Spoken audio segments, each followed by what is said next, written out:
واتبعوا ما تتلو الشياطين على ملك سليمان وما كفر سليمان ولكن الشياطين كفروا يعلمون الناس السحر وما أنزل على الملكين ببابل هاروت وماروت وما يعلمان من أحد حتى يقولا إنما نحن فتنة فلا تكفر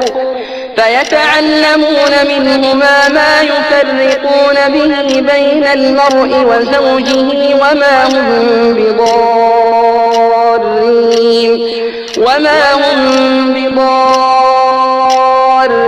به من أحد إلا بإذن الله ويتعلمون ما يضرهم ولا ينفعهم ولقد علموا لمن اشتراه ما له في الآخرة من خلاق ولبئس ما شروا به أنفسهم لو كانوا يعلمون ولو أنهم آمنوا واتقوا لمثوبة من عند الله خير لو كانوا يعلمون يا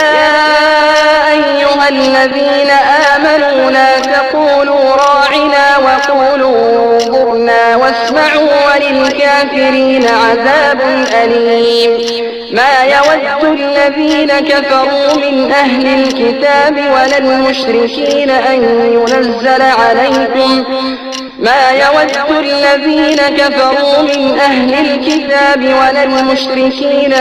ينزل عليكم من خير من ربكم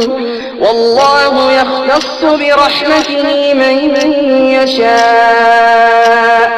والله ذو الفضل العظيم ما ننسخ من آية أو ننسها نأت بخير منها أو مثلها ألم تعلم أن الله على كل شيء قدير ألم تعلم أن الله له ملك السماوات والأرض وما لكم من دون الله من ولي ولا نصير أم تريدون أن تسألوا رسولكم كما سئل موسى من قبل ومن يتبدل الكفر بالإيمان فقد ضل سواء السبيل ود كثير